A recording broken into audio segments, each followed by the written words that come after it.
Passer un certain cap dans sa pratique, il devient presque impossible de rajouter des plus 10, plus 5, plus 2,5 kg, et ce de semaine en semaine. Il devient donc impératif de trouver et d'utiliser de nouvelles stratégies pour continuer de progresser. Et le microloading est une de ces stratégies.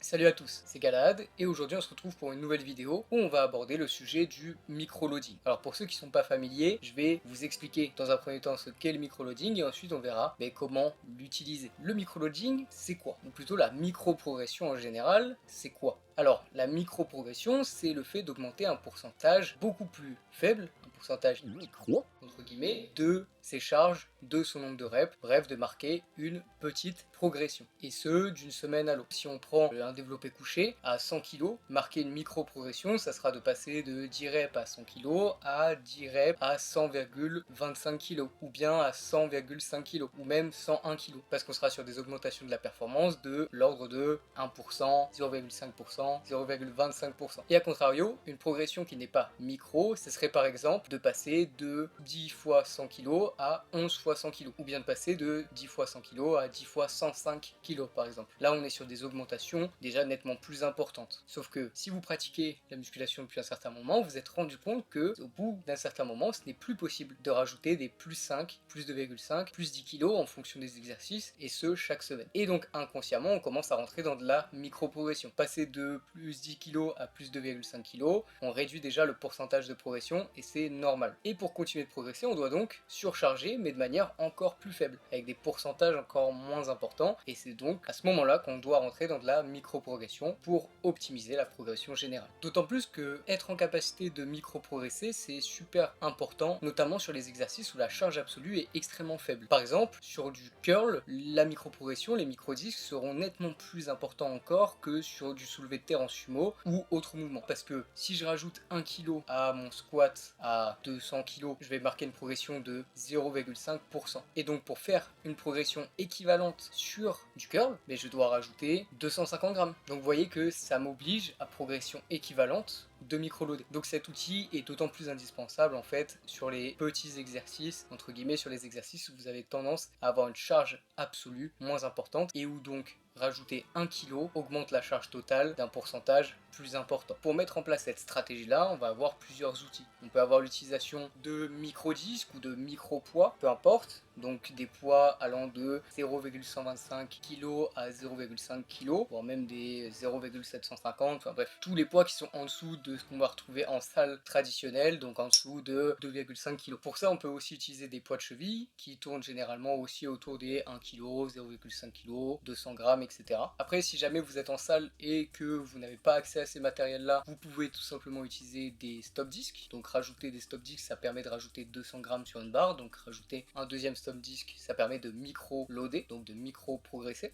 Ou sinon, on fait la stratégie inverse et on décuple la charge qu'on va mettre sur un exercice. Par exemple, sur certaines chest press, on va pas du tout mettre la même charge qu'on aurait mise sur un bench. Sur un bench à la barre, on va peut-être avoir 100 kg et sur une certaine chest press, de par le levier de la machine, etc., on va se retrouver à mettre 160 kg. Évidemment, on ne pousse pas 160 kg, notre force ne change pas. Pour autant, la charge totale, la charge absolue est plus importante et donc c'est plus facile de rajouter 2,5 kg chaque semaine puisque la proportion par rapport à la charge absolue est plus faible. Seulement, maintenant que je vous ai expliqué ce que c'est que le microloading, vous êtes sûrement en train de vous dire que ça ne sert à rien. En tout cas, c'est possible. Pourquoi est-ce que vous vous dites ça? Souvent, c'est par ego, parce qu'on préfère faire un PR de plus 10 kg, plus 5 kg, plus 2,5 kg qu'un ridicule PR plus 1 kg, plus 0,5 kg ou plus 0,25 kg. Sauf que, encore une fois, passé un certain cap dans la pratique, il devient impossible de faire d'aussi gros PR. Comme vous le savez, la progression, c'est une courbe décroissante. Et au plus on avance dans la pratique, au plus on tend vers une limite naturelle sans jamais véritablement l'atteindre. On ne fait que s'en rapprocher de plus en plus. Au plus on se rapproche de cette limite, au plus la progression est lente. Donc, il devient de plus en plus difficile de faire des PR de plus 10 kg, plus 5 kg, plus 2,5 kg. Ça, je pense que vous l'avez compris et ça vous paraît logique. Et donc c'est pour cette raison qu'on doit commencer à utiliser les microdisques pour pouvoir continuer de se confronter à de la difficulté et éviter l'accommodation. L'accommodation, on en parlera dans une vidéo plus détaillée, mais pour faire très simple, c'est tout simplement lorsque vous vous adaptez aux contraintes, au stress que vous subissez. Par exemple, si je fais 10 reps à 10 kg en curl, sur la première semaine, ça me semblera difficile. Par contre, sur la deuxième semaine, ça sera un peu plus facile. Sur la troisième semaine, ça sera facile. Et sur la quatrième semaine, je ne tirerai plus de bénéfices de cette charge parce que je serai accommodé. Je ne générerai plus d'adaptation, je ne serai pas plus fort. Bref, je commencerai à stagner parce que mon corps ne subit plus aucune contrainte de laquelle il doit s'adapter. Donc la micro-progression, entre guillemets, c'est pour forcer la progression, même si c'est minime. Et c'est aussi plus facile de marquer une progression. Et donc l'intérêt se retrouve dans la facilité à marquer une progression. Augmenter légèrement le poids, ça permet de plus facilement PR, de plus facilement faire un nouveau record, de marquer une nouvelle progression, que de rajouter 2,5 kg. D'autant plus que si jamais vous étiez en capacité de faire un nouveau record avec 5 kg, avec 10 kg de plus, vous serez aussi en capacité de faire un très bon record avec plus 0,5 kg.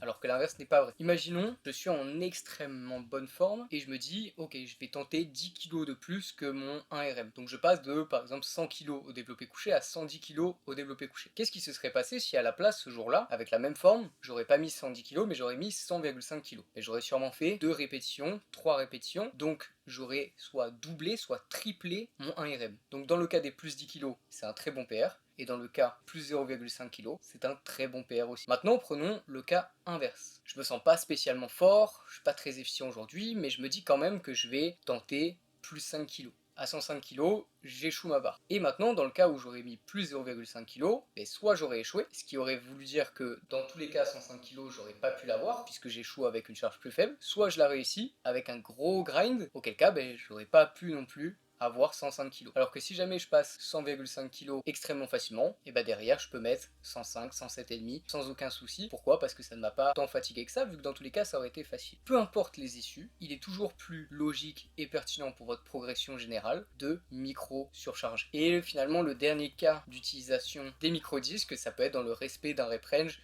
prédéfini. Par exemple, je veux faire un 4RM, je reprends mon 4RM, je microload et je maximise mes chances de pouvoir faire 4 répétitions. Après, je peux en faire 5 si j'ai envie. Voilà, je peux m'arrêter à 4 si je veux garder des reps en réserve. Et si jamais je peux en faire que 3, dans tous les cas, j'aurais pu en faire que 3 aussi avec 102,5 avec des charges plus importantes. Donc ça permet au final d'avoir plus de flexibilité à l'entraînement, de mieux progresser, de s'assurer des PR là où on n'aurait pas pu en avoir et donc de s'assurer une progression tout simplement. À titre personnel, ça fait maintenant 2 ans que j'utilise des microdisques quasiment quotidiennement. Et évidemment, dans un premier temps, j'ai eu un laps de temps où j'ai dû m'habituer à l'utilisation de ces microdisques parce que c'est pas un réflexe qu'on a systématiquement et surtout on a un petit peu d'ego, on se dit qu'on n'a pas envie de surcharger seulement de plus 0,5 kg, que ça sert à rien. Alors qu'au final, en fait, comme je vous l'ai présenté juste avant, dans tous les cas, on est gagnant en utilisant cette stratégie. Le seul moment où vous perdez au final, c'est quand vous achetez les microdisques parce que ça coûte un petit peu cher, mais sinon, le reste du temps, c'est vraiment très game changer. En fait, ça vous permet de vous assurer un nouveau record dans 99% des tentatives que vous allez faire. Donc en fait, c'est full bénéf pour votre progression. Et d'ailleurs, dans ces 2 ans, il y a eu des phases où je n'ai pas utilisé les microdisques pour voir un petit peu la différence. Et c'est dans ces phases-là où j'ai eu plus de mal à progresser, plus de mal à marquer des PR, plus de mal même à prendre du plaisir à l'entraînement, parce que même si ça peut sembler rien, rajouter systématiquement plus 0,5, plus 0,250, plus 125 ou plus 5 kg, ça reste des micro-progressions qui font partie de la spirale ascendante de la progression. C'est-à-dire que ces micro-PR là cumulés, ils vont non seulement faire bouger vos performances physiquement, physiologiquement, vous générer des adaptations, mais mentalement, ça va aussi vous dire, vous êtes en train de progresser, vous ajoutez des reps, vous ajoutez un peu de poids à chacune des séries qu'on fait, je deviens plus fort. L'avantage des micro-disques, c'est que ça permet d'éviter certaines frustrations liées à l'échec ou au fait de ne pas réussir à avoir marqué ne serait-ce qu'un petit PR. Donc voilà, je pense que j'ai à peu près fait le tour sur le microloading. Si jamais la vidéo vous a plu et que vous souhaitez voir surtout le petit tuto microloading de la semaine prochaine, n'hésitez pas à vous abonner, comme ça vous ne loupez rien. Idem, si la vidéo vous a plu, partage, like, commentaire. Si jamais ce sujet vous a intéressé et que vous souhaitez en découvrir plus sur la méthode Fontesque, la méthode que j'utilise, je vous invite à rejoindre le Discord qui est en description. Vous pourrez retrouver énormément d'articles, que ce soit sur la musculation en général ou sur la méthode en elle-même, sur les séries flexibles, sur le tableau DPR, sur la périodisation concurrente. À côté de ça, vous avez énormément de contenu vidéo exclusif, des concours, des challenges, l'accès à la communauté. Bref, il y a énormément de choses à aller voir. À côté de ça, si jamais vous souhaitez découvrir la méthode avec un accompagnement personnalisé, je vous invite à me contacter sur Instagram. En attendant, c'était Galahad. Je vous retrouve dans une prochaine vidéo. Ciao.